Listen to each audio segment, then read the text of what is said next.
In the 30s, Chris Craft was the most important producer of mahogany motorboats worldwide, and this is still echoed in their boats today, like this one.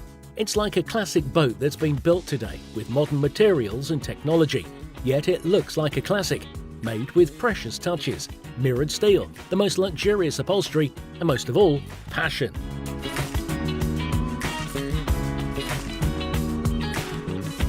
From above, you can see how beautiful the beam is, which widens and then narrows again. Going from bow to stern, it has the profile of a true motorboat with an elongated stem post. The freeboard isn't too high, in fact the maximum height is about 210 centimetres. It could be the maxi tender of a mega yacht. The owner gets to choose the colour of the sides, as well as the upholstery and all the other finishings.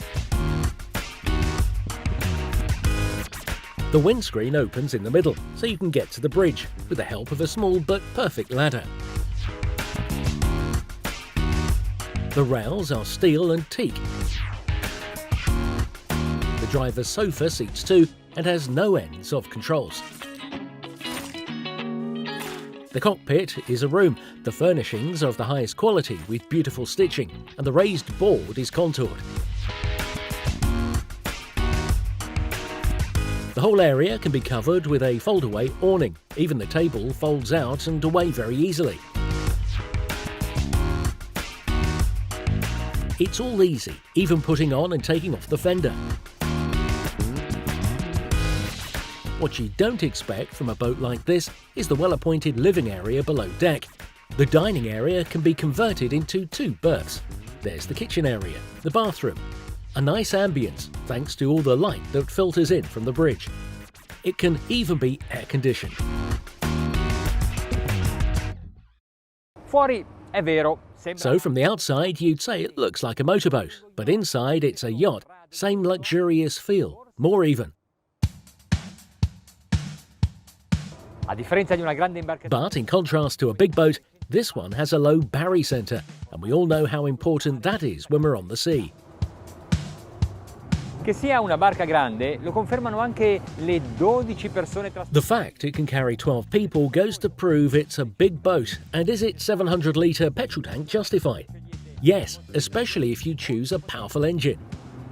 Potete optare per Mercury oppure per Volvo. You could go for Mercury or a Volvo, 300 or 400 horsepower. It could be diesel if you want, a Volvo Penta 300, but unless you're thinking of using it as a taxi, well, I'd say that the nature of this boat means diesel is a better choice, like the ones we have here. There are two 350 horsepower engines here, obviously with stern drive propulsion. Mi piace tantissimo questa posizione di guida. Sono comodo, ho la possibilità di sedermi più in basso. I really like this driving position. It's really comfortable. I can sit down or lean like this, or stand up, whatever. I have the dashboard straight in front of me. The instruments to control the engines are very clear, and I can look at everything at the same time. Bow, waves, sea. Accelerating, taking it up to plane, not changing the trim, is already gliding at the lowest speeds. We're doing 13 knots. Nonostante la potenza, la rumorosità è piuttosto contenuta. Pensate che... Even now, though, it's not very noisy. Probably has to do with the expensive polyurethane foam the boat's filled with, which is both a floating device and a noise reducer.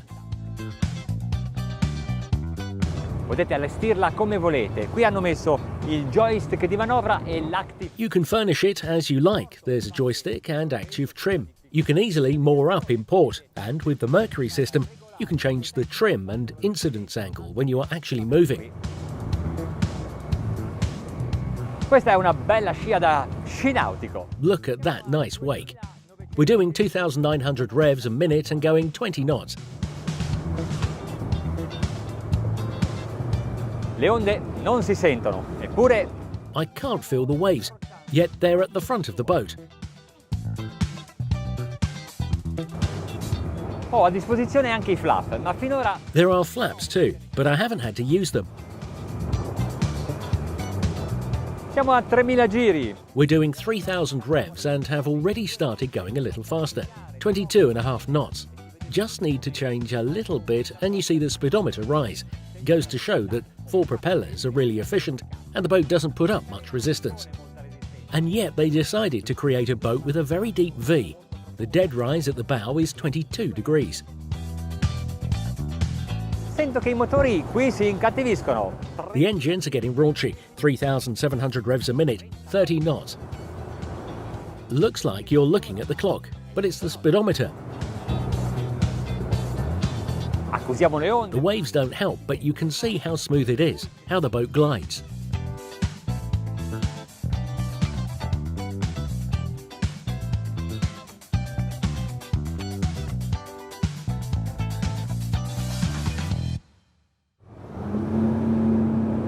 Oh, avete sentito?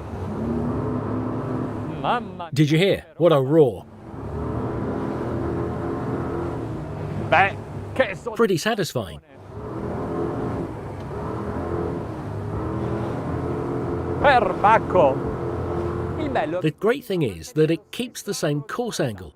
It's always just there, fixed, stretching out on the water. Diamo un'occhiata. Beh, insomma, Let's take a look. Well, we're going fast, but not that fast. 45. 45 knots. E se dessi un... So maybe a little trim? Guardate, The sea is not calm today, eh? ora l'ho scaricata un po', cioè... We've lifted out a bit, coming out of the water, so the hull is drier and runs better. What's the speedometer saying? 47. Is that the fastest we can go? Sì, i motori sono a 5000 giri minuti. Yes, 5,000 revs a minute. I think this is the top speed for these conditions.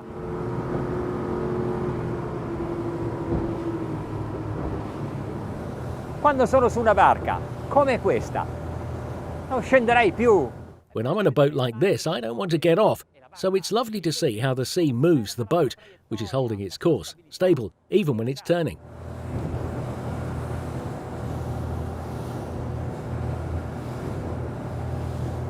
Non è difficile da settare, sì. It's not difficult to use the trim. There are trim tabs as well as engine trim. Non richiede una grande cura. But it doesn't take great skill or precision to adjust it. Il bello della nautica è che potete The scegliere great thing about sailing is that there is an infinite choice of boats to choose from. But in choosing a Chris Craft Corsair 34, you're in a different league in terms of quality and class.